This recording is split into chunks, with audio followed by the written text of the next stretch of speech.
उन्वान अरब की तहजीब। सीरत रसूल को पढ़ने के लिए अरब की तहजीब और रिवायात को समझना बहुत ज़रूरी है। अरब तहजीब के बुनियादी क़वानीन जंग और मुरव्वत थे। माल गनीमत बहुत मुक़द्दस हुआ करता था। माल दौलत हासिल करने का एक बरतर ज़रिया जंग के बाद मिलने वाली गनीमत थी। अरब मुरव्वत से 3 मायने मुराद लेते थे: मेहमान नवाजी, मजलूम को पनाह देना, अपने कबीले के कवानीन का एहतराम करना। अरब एक कबायली मुआशरा था। कबीला उनके लिए सबसे बढ़कर था। अरब में तन्हा यानी कबीले के बगैर रहने का कोई तसव्वुर ही नहीं था। कबीले के बगैर जिंदगी नामुमकिन थी। अगर कोई कबीला अपने किसी फर्द को निकाल देता तो कोई दूसरा कबीला उसे कबूल करने के लिए तैयार नहीं होता था। दीन, मजहब, सही या गलत, जुल्म या मदद, सब का इन्हिसार कबीले पर था। अगर कबीले का कोई शख्स, खा वो एक बच्चा ही क्यों न हो, किसी के लिए पनाह या जिम्मेदारी का ऐलान कर देता तो सारे का सारा कबीला उस अहद का पाबंद हुआ करता था। इस पनाह की तस्दीक कबीले के सरदार या कबीले के अमायदीन से करवाना भी जरूरी होता था। वादा और उस पर कायम रहना अरब के लोगों के लिए जान से ज्यादा अजीज था। अरब मजलूम को पनाह देते तो उसके लिए अपनी जान की भी परवाह नहीं करते थे। उन लोगों की नजर में मजलूम वो था जो अपने कबीले से न हो, किसी दूसरे कबीले से हो और पनाह मांग रहा हो। हर किसी के लिए अपना कबीला बाकी कबीलों से बढ़कर और आला था। कबीले का सरदार पूरे कबीले पर भारी होता था। माल गनीमत का 1/4 कबीले के सरदार का हिस्सा हुआ करता था। इसके अलावा तकसीम से बच जाने वाला माल भी सरदार का हुआ करता था। सरदार की इताअत कबीले के हर फर्द पर लाजिम थी। कबायली असबियत अपने उरूज पर थी। अगर कोई शख्स अपने कबीले की मुखालफत करता या उनके मिजाज और ख्यालात से मुख्तलिफ होता तो अपने ही कबीले के लोगों का उस पर जुल्म सितम जायज समझा जाता था।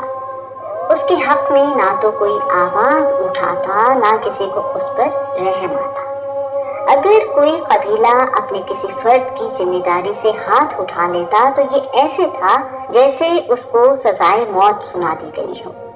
कबीले से अलहदा हो जाने वाले फर्द की शिनाख्त रहती थी न जिंदगी की जमानत। अब अगर उसे कत्ल कर दिया जाए या गुलाम बना लिया जाए तो भी कोई उसकी मदद के लिए या बदला लेने के लिए नहीं आएगा।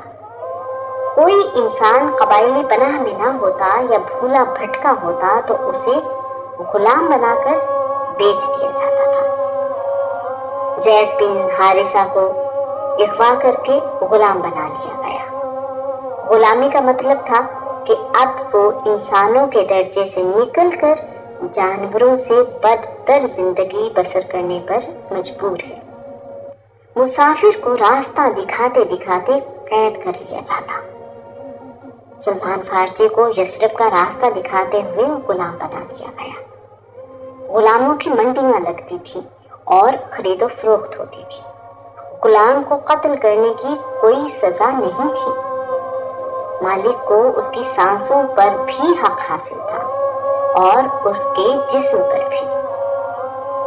गुलाम पर जुल्म करना मालिक का हक था। गुलाम की औलाद पैदाइशी गुलाम होती थी। मालिक से भागकर आजादी हासिल करना भी मुमकिन नहीं था। आजादी का वाहिद रास्ता गुलाम की कीमत अदा करना या उसके बदले में गुलाम देना था। किसी गुलाम के लिए खुद ऐसा इंतजाम करना मुमकिन नहीं था।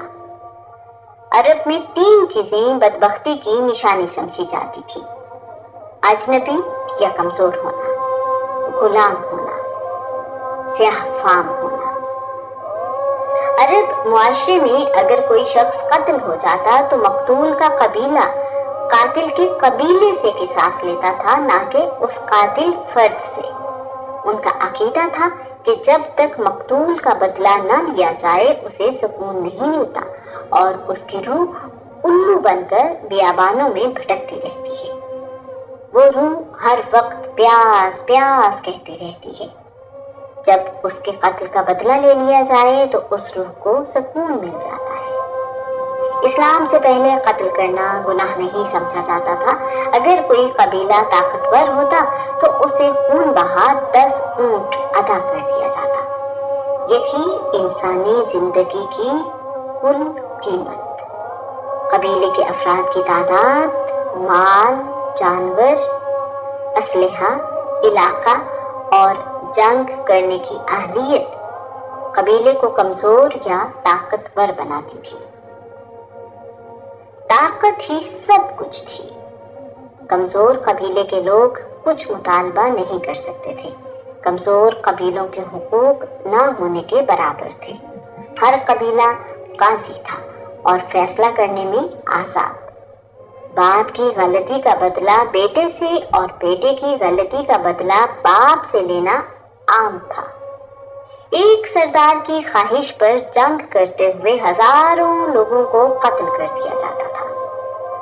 عرب میں رہنے والوں کا اثاثہ یہ ہوا کرتا تھا، خیمہ جو انہیں دھوپ اور گرمی سے بچاتا تھا،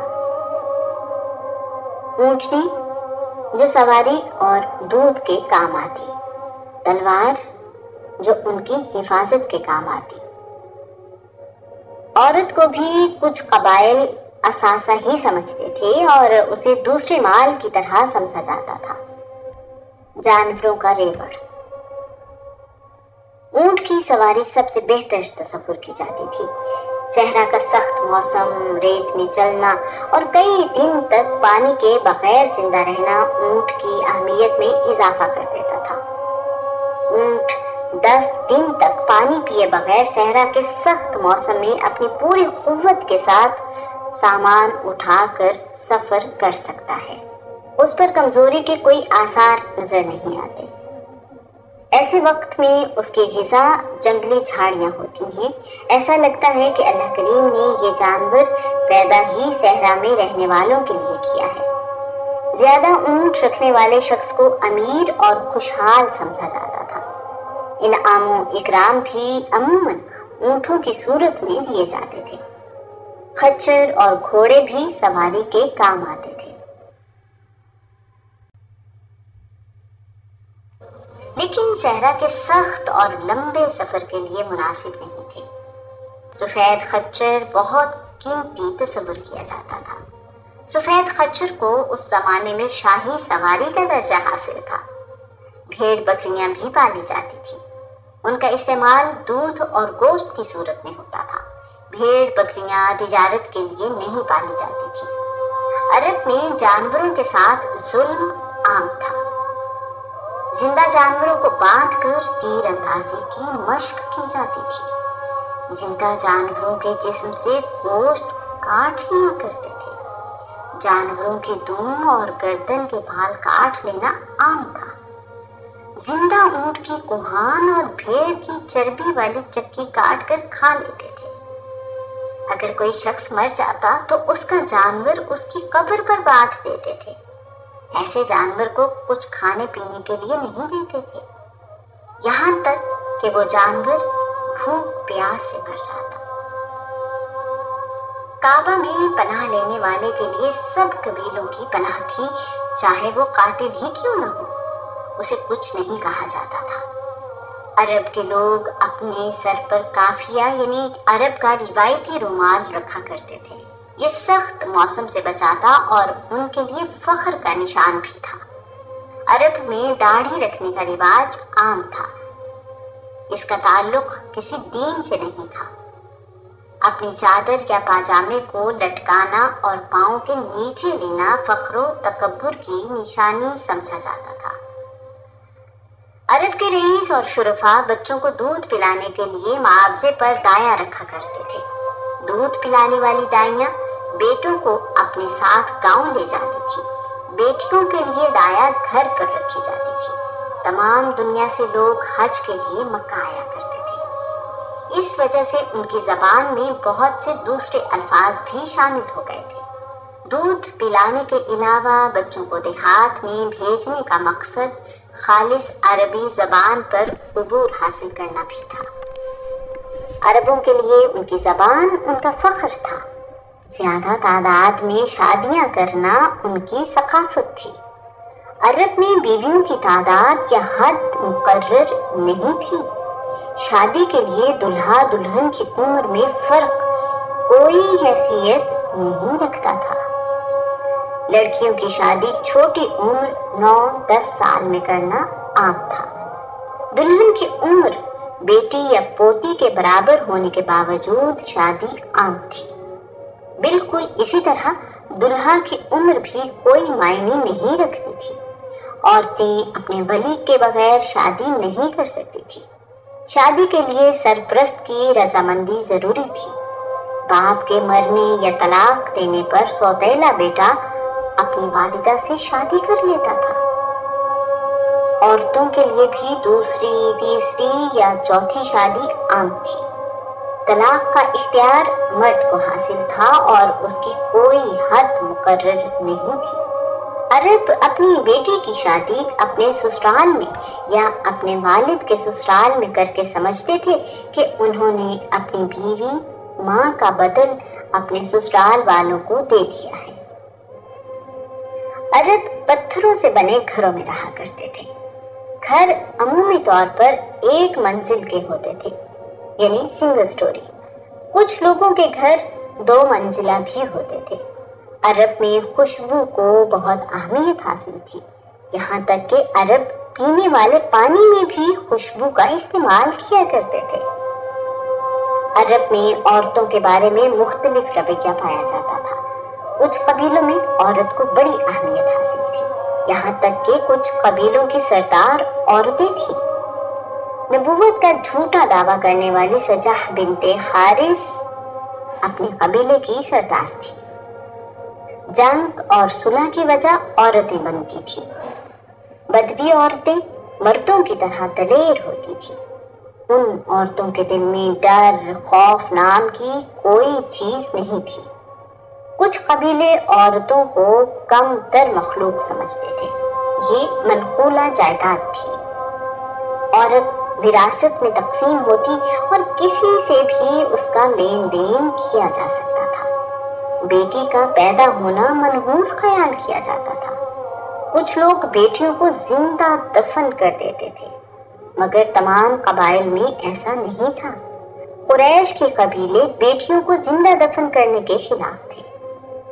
अरब में काबे का हज हमेशा से राइज था। मक्का के लोग हज के लिए आने वालों की बड़ी खिदमत करते थे। वो हाजियों को अल्लाह का मेहमान समझते थे। काबे की दीवारों पर अल्लाह के नबी इब्राहिम, इस्माइल, ईसा और बीबी मरियम की तस्वीरें बनी हुई थी। काबा में सब कौमों ने अपनी अपनी बुत रखे हुए थे। बुत ही खुदा थे। बुतों पर इंसानी गोश्त और खून के चढ़ावे भी चढ़ाए जाते थे। जिस कबीले का जी चाहता अपने लिए अलहदा बुत ले आता। नया बुत लाने पर कोई पाबंदी नहीं थी। सबसे बड़ा बुत हुबल था। कबीला बनी खुज़ाअ का सरदार अम्र बिन लुहई इस बुत को मुल्क शाम से लाया था। उसके बाद हुबल उनके लिए सबसे बड़ा खुदा हो गया। खुदा से रहनुमाई के लिए फाल निकाली जाती थी, जिसके लिए तीर इस्तेमाल किए जाते थे। फाल निकालने वाले लोग बड़ी इज्जत की निगाह से देखे जाते थे। अहम काम करने से पहले, सफर करने से पहले, कुर्बानी करने के लिए या किसी को सच्चा मानने के लिए फाल निकालना आम था। यहाँ तक कि किसी की अपने वालिद से निस्बत अगर मशकूक होती तो भी फाल के जरिए से ही जानी जाती थी। काहिन उस माशरे के बहुत अहम अफराद थे। लोग अपनी ज़रूरतों और मामलात में रहनुमाई लेने उनके पास जाते थे। ये बड़े ज़हीन लेकिन चालाक लोग हुआ करते थे। اپنی باتوں سے لوگوں کو شیشے میں اتار لیتے، لوگ ان کی باتوں اور معلومات کے سحر میں آ جایا کرتے تھے۔ دوسروں کو اپنی باتوں سے لاجواب اور بے بس کر دینا ان کا کمال تھا۔ ان کی بات کو حرف آخر سمجھا جاتا تھا۔ یہودی اور عیسائی بھی عرب میں رہتے تھے، لیکن ان کی تعداد بہت کم تھی۔ مکہ میں رہنے والوں کی بڑی تعداد بت پرست تھی۔ اگر انہیں اپنے عقائد خطرے میں نظر نہ آئیں تو مذہبی رواداری پائی جاتی تھی۔ مختلف مذاہب کے ماننے والے ایک ہی گھر میں رہ سکتے تھے۔ عرب میں خدا کو راضی کرنے کے لیے یا کسی منت کو پورا کرنے کے لیے بیٹے کی قربانی کا رواج تھا۔ انسان کی قربانی سب سے عظیم قربانی سمجھی جاتی تھی۔ عرب زبان میں اپنا ثانی نہیں رکھتے تھے۔ عرب اپنے علاوہ باقی دنیا کو عجمی یعنی گونگا کہتے تھے۔ ان کے نزدیک زبان صرف عربی تھی۔ ان کی زبان بہت وسیع ہے۔ عربی زبان باقی زبانوں کی طرح زمانے کے ساتھ تبدیل نہیں ہوئی۔ اگر آج 2000 سال پہلے گزرا ہوا کوئی انسان واپس آ جائے تو عربی زبان کو اسی انداز میں سمجھ پائے گا۔ شاید اسی لیے اللہ کریم نے آخری کتاب قرآن مجید کو عربی زبان میں نازل کیا۔ عرب اپنی عبادت گاہ کو اسلام سے پہلے بھی مسجد ہی کہا کرتے تھے۔ تمام خامیوں کے باوجود کوئی عرب جھوٹا کہلانا پسند نہیں کرتا تھا۔ جھوٹ بولنے والے کی کوئی عزت نہیں تھی۔ عرب بہت خوددار تھے۔ عرب میں کوئی کتاب موجود نہیں تھی، نہ الہامی کتاب نہ کسی انسان کی لکھی ہوئی۔ قرآن کریم عربی زبان کی پہلی کتاب ہے۔ علم کا معیار شاعری تھا۔ شاعر کو سب سے زیادہ علم والا سمجھا جاتا تھا۔ اس کی قدر سب سے بڑھ کر تھی۔ شاید اسی لیے رسول اللہ جب قرآن مجید سناتے تو عرب اسے شاعری کہتے تھے۔ شاعر اپنا سب سے اعلیٰ کلام کعبہ میں لٹکا دیا کرتے تھے۔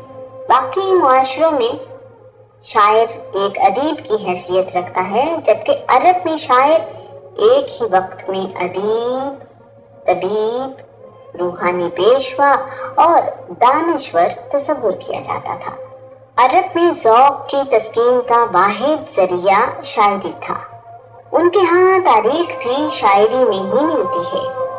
خوشی، غمی، نیک وقتی، شادی یا موت اور صلح یا جنگ، ہر موقع کے لیے شاعری موجود تھی۔ ہر شخص شاعری نہیں جانتا تھا، جس کی وجہ سے شاعر بہت عزت پاتے تھے۔ مشاعرے عام منعقد کیے جاتے تھے اور بہترین شاعر کو خوب نوازا جاتا تھا۔ اس دور میں شاعر ہوا اور پانی کی طرح زندگی کا لازمی حصہ تھا۔ جنگوں میں بہادری کی تعریف اور دشمن کی برائیاں شاعر ہی کیا کرتے تھے۔ شاعری کرتے ہوئے ساکت حروف کا استعمال بھی عام تھا۔ قرآن مجید میں بھی ساکت حروف کسی سورہ کی ابتدا میں استعمال ہوئے ہیں، جیسے الف لام میم، کاف ہا یا عین صاد۔ اسی لیے اس زمانے میں کسی نے اس بات پر اعتراض نہیں کیا۔ اس زمانے میں آج جیسے سکول نہیں تھے۔ سب لوگ اپنے والدین اور قبیلے کے لوگوں سے ہی سیکھتے تھے۔ یہ کوئی عجیب بات نہیں تھی۔ قسم اٹھانا اور قسم اٹھوانا عرب کا عام رواج تھا۔ کسی چیز پر زور دینے کے لیے یا اہمیت بتانے کے لیے عرب قسم اٹھایا کرتے تھے۔ شاید یہ عربی زبان کا حسن ہے۔ سود خوری عام تھی۔ تجارت میں اہل عرب بہت سمجھدار تھے۔ شام، فلسطین، روم، ایران، حبشہ اور یمن میں سامان تجارت لے کر جاتے اور وہاں سے سامان لا کر عرب میں بیچتے تھے۔ قریش چونکہ کعبے کے خدمت گزار سمجھے جاتے تھے، اس لیے تجارت کے لیے جہاں بھی جاتے لوگ انہیں عزت و احترام سے ملتے۔ عرب تجارتی راستوں پر رہنے والے قبیلوں سے اچھے تعلقات رکھتے تھے تاکہ وہ مال تجارت لوٹ نہ لیں۔ पहाड़ी और सहराई इलाका होने की वजह से आबादी आज के शहरों की तरह न थी। लोग छोटी छोटी टोलियों में रहते थे, जहां पानी या सब्जा देखते वहीं रहना शुरू करते थे। साल में 4 महीने मुहतरम थे।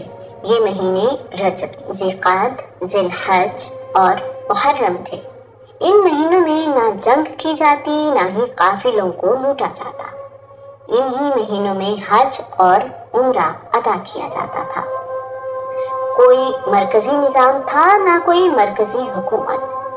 जरूरत पड़ने पर कबायली सरदार इकट्ठे होकर फैसला करते। ये फैसले उन्हीं मामलात पर लागू होते जिनके बारे में फैसला किया जाता था। बाकी मामलात के लिए कबीले अपना फैसला करने में आज़ाद होते। दूर दूर के शहरों को अलग मुल्क तस्वुर किया जाता था। ये तस्वुर आज के मुल्क की तरह नहीं था। उस जमाने में शहर, मुल्क और बर्रे-आज़म आज के मायने में नहीं थे। एक हुनर और एक कबीले के लोग एक ही जगह रहते थे और यही उनके मफाद में था। इस तरह वो अपने आप को महफूज समझते थे। चोरी करने की सज़ा उस ज़माने में हाथ काटना थी। ये सज़ा इल्हामी किताब ज़बूर के हुक्म के मुताबिक थी। अरब बहादुरों के बड़े कदरदान थे। बहादुरी अरब में इज्जत का निशान थी। अरब अपनी आबो हवा और खुराक की वजह से सख्त जान थे। अरबों में तकलीफें और मुश्किलात बर्दाश्त करने का हौसला काबिल तारीफ था। अरब में मुसलमान होने वाले गुलाम और कनीज़ें जुल्म और सितम सहते रहे, मगर अपने दीन पर कायम रहे। इसकी वजह उनका अपने दीन पर यकीन और अरब में रहने की वजह से बर्दाश्त का हौसला था। बदला लेना अरब के रहने वालों की जबीलत में शामिल था। वो बदला लेने का कोई मौका हाथ से जाने न देते थे। दुश्मन की लाशों की बेहुरमती की जाती थी। उनके नाक, कान वगैरह काट लिए जाते थे। इसी तरह सर भी काट कर ले जाते थे। वो लोग कत्ल करने के बाद कत्ल किए जाने वाले के आज़ा यादगार के तौर पर अपने पास रखते थे। मिल्क की गुडनेस से बनी ऑल्पर स्क्रीन से गुडनेस बढ़ जाए। उस जमाने में ऊंट की कीमत 400 दिरहम थी। भेड़ की कीमत 40 दिरहम, यानी एक ऊंट कीमत में 10 भेड़ों के बराबर था। बकरी की कीमत 25 दिरहम से ज्यादा नहीं थी। मक्का में गंदम की रोटी या नान निहायत कीमती और नायाब शय थी। रोटी या नान की कीमत दिरहम का 6वां हिस्सा था। एक खानदान की एक वक्त की रोटियों का खर्च बकरी की कीमत के बराबर होता। रोटी सिर्फ अमीर लोग ही खा सकते थे। एक नेज़े की कीमत 4 दिरहम थी। ऊंट का कुजावा 13 दिरहम में मिल जाता था। मट्टी खोदने वाली कैंती की कीमत 6 दिरहम थी। मक्का में आम खुराक दूध और खजूर थी। इसके अलावा उनकी खुराक में खुश्क मछली भी शामिल थी। गंदम कभी कभार खाने को मिलती थी। इन कीमतों से अंदाजा होता है कि उस वक्त आमदनी और खर्च के मामलात कैसे थे। एक गुलाम की कीमत 50 दिरहम से शुरू होती थी। कभी कभार भेड़ बकरी की कीमत में गुलाम मिल जाता। गुलाम या कनीज की कीमत उसकी उम्र, जवानी, सेहत, हिम्मत और सलाहियत के हिसाब से तय होती थी। कनीज की कीमत का तयन उसकी उम्र, खूबसूरती, औलाद पैदा करने की सलाहियत से किया जाता था। मेहमानदारी एक ऐसी खूबी थी जो अरब में निहायत आला अंदाज में पाई जाती थी। मालो दौलत का हुसूल अरब में सख्त मेहनत तलब काम था। मौसम की सख्ती, ज़राए आमदोरफ्त की कमी और कुदरती तौर पर फल के दरख्त ना होने के बावजूद अरब कंजूस नहीं थे। मेहमान नवाजी में अरब के लोगों जैसा ढूंढने से नहीं मिलता था। मेहमान की खातिर अपनी कीमती से कीमती चीज लुटा देना अरब में कोई बड़ी बात नहीं समझी जाती थी। मेहमान की खातिर अरब अपना आखिरी ऊंट खाबो सवारी के लिए ही इस्तेमाल करते हों तब कुर्बान कर देते थे। अरब بہت سی خوبیوں کے مالک تھے، جن میں سے ایک ان کا حافظہ تھا۔ اللہ کریم نے انہیں بلا کا حافظہ دیا۔ اس کے علاوہ ان میں غیرت اور کردار کی خوبیاں بھی نمایاں تھیں۔ عرب میں بہت سی جنگیں لڑی جانے کی وجہ ان کی غیرت تھی۔ جہاں بہت سے لوگوں کے لیے زندگی کی عیش ہی سب کچھ تھی، وہاں ایسے لوگوں کی کمی نہیں تھی جنہیں اپنے خاندان اور نسب کی فکر رہتی تھی۔ ایسے لوگ خاندانی نظام میں بہت احتیاط سے کام لیتے تھے۔ عرب کے شرفاء اپنے لیے ایسی بیویوں کا انتخاب کرتے تھے جو بہت اچھے خاندان سے اور پاک باز ہوں۔ وہ ظاہری حسن و جمال کے ساتھ ساتھ اچھے اخلاق اور کردار کو اہمیت دیتے تھے۔ عقیم بن سیف عرب کا ایک دانشور تھا۔ عقیم نے اپنے بیٹوں کو نصیحت کرتے ہوئے کہا، عورتوں کا ظاہری حسن و جمال تمہیں نسب کی پاکیزگی سے غافل نہ کرتے، کیونکہ کمینہ صفت اور بد کردار اپنے خاندان کی عزت اور بڑائی کو خاک میں ملا دیتی ہیں۔ اسی طرح عرب کے ایک سردار ابو اسود دوئلی نے اپنے بیٹوں سے کہا، میں نے تم پر احسان کیا جب تم چھوٹے تھے، جب تم بڑے ہو گئے اور اس سے پہلے کہ تم پیدا ہوئے۔ بیٹوں نے حیرانی سے پوچھا، ہمارے پیدا ہونے سے پہلے آپ نے ہم پر کیا احسان کیا اور کیسے؟ ابو اسود نے کہا، میں نے تمہارے لیے ایسی پاک دامن مائیں چنی جس کی وجہ سے تمہیں کوئی گالی نہیں دے سکتا۔ اسی طرح عرب میں رہنے والی مائیں بھی ان باتوں کا بہت خیال رکھتی تھی۔ ان میں شادی اور اس سے وجود میں آنے والے خاندان کی بہت اہمیت تھی۔ وہ اچھی طرح سمجھتی تھیں کہ گھر میں سکون اور خوشیوں کے لیے ماں کا کردار کتنا اہم ہے۔ ان کے لیے اپنی اولاد کی تربیت بہت اہم تھی۔ عرب کے رہنے والے لوگ بہت خوددار تھے۔ انہیں بھوک اور پیاس برداشت کرنے میں کمال حاصل تھا۔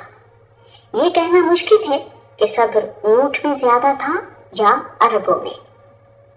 تمام مرد اور عورتیں اپنے لباس کے نیچے ایک کمر بند بہت زور سے باندھ لیا کرتے تھے تاکہ اس دباؤ کی وجہ سے بھوک کا احساس نہ ہو۔ بعض اوقات بھوک کی شدت کو ختم کرنے کے لیے اس کمر بند سے اپنے پیٹ پر پتھر باندھ لیا کرتے تھے تاکہ اس کا وزن پیٹ پر محسوس ہو اور وہ اس خیال میں رہے کہ معدہ غذا سے بھرا ہوا ہے۔ اس ساری صورتحال کو سمجھنا کسی غیر عرب کے لیے شاید ممکن ہی نہیں۔ عقیم بن سیف عرب کا ایک دانشور تھا۔ عقیم نے اپنے بیٹوں کو نصیحت کرتے ہوئے کہا، عورتوں کا ظاہری حسن و جمال تمہیں نسب کی پاکیزگی سے غافل نہ کرتے،